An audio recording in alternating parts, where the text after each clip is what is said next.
Damian Wayne is trying to kill Batman, his own father, but will he succeed? Let's find out in Batman vs. Robin Part 4.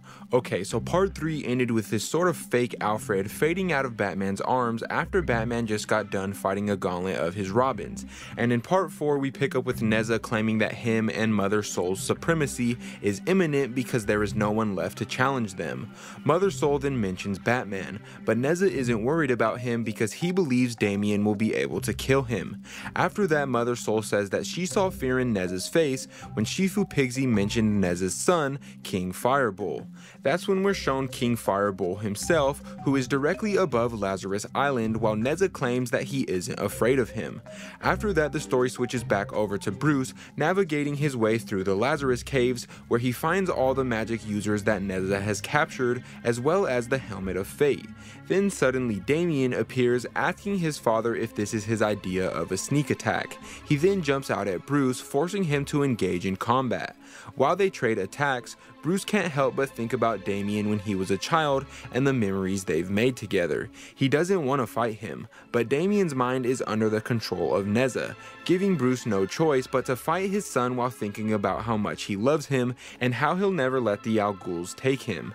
Meanwhile, Nezha and Mother Soul, Damian's grandmother, watch from up above as Damian lands multiple clean hits on Bruce. Bruce expresses that normally this fight would be over quickly with him being the victor, but because he's injured after facing all of his Robins, Damian has a chance.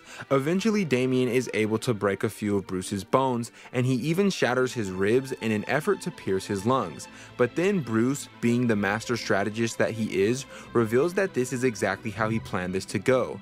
And so as Nezha tries putting on the Helmet of Fate, Bruce reveals that he freed Talia from her prison earlier and that he's been waiting to call her in this whole time. Once he does so, Talia knocks the Helmet of Fate directly out of Nezha's hands and directly into Bruce's possession. Bruce then puts the Helmet of Fate on and in the process becomes one of the most powerful beings in the entire universe. Before he goes after Nezha, he uses his newfound magic capabilities to free Damian from Nezha's control, as well as to free his other Robins from Nezha's control and to move them somewhere safe off of the island. After that, Damian asks his father for forgiveness for what he's done, but Bruce says he's already forgiven him and then tells him to go help his mom take out Mother Soul.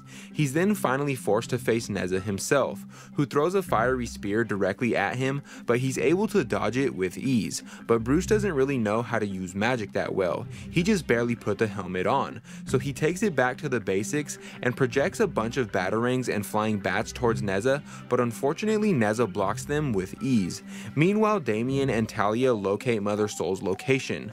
Mother Soul calls Damian a disappointment because he was supposed to take Batman down, but Damian ignores her insults and helps his mom take her down. After that, while Nezha claims that humanity's existence has no meaning, Batman uses the helmet to pull him into some sort of astral magic dimension. It is there that they carry out their battle until Batman throws Nezha through a portal going back to the Lazarus Caves. Then we see that Talia and Damian have bested Mother Soul as Talia calls her a demon before pushing her directly into a dark pit. But because Damian is his father's son, he saves her before she can fall inside. But surprisingly, she lets go of his hand and willingly falls into the pit of darkness. After that, the story goes back to Bruce and Nezha, projecting more mystical attacks on each other. But unfortunately, Nezha is able to gain the upper hand and he rips the Helmet of Fate off of Bruce's head. The helmet then explodes into pieces and then falls into a Lazarus pit. After that, Nezha is pissed because the Helmet of Fate is what he was going to use to help him take over the world. So he tries finishing Batman off, but before he can, Damian stabs him directly through his back with a fiery spear. This angers Nezha even more so. He tries killing Damian with a dark energy blast, but because he has so much love for his son, Bruce jumps in front of the attack, shielding Damian from certain death. The same kind of death that he is met with, as Talia claims that he is gone. After that, Damian swears that he'll make Nezha pay for what he's done, and that's when suddenly King Firebull, aka Nezha's son, bursts in through some walls ready to make his father suffer. He instantly charges Neza and strikes him, expressing how good it is to see him.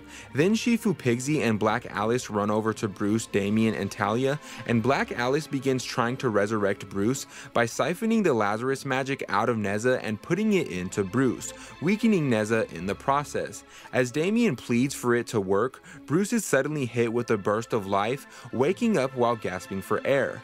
After that, because he's so weak now, Neza flees the scene, angering his son in the process, who expresses that he will not be denied his vengeance, even if the whole world has to suffer. Batman, Damien, and the rest of the gang then run out of the caves because the entire island begins erupting. And then, before we can see if they make it out alive, the entire island bursts with Lazarus resin. And sadly, that's when this issue comes to an end, but if you want to see what happens next, let me know by liking and commenting down below.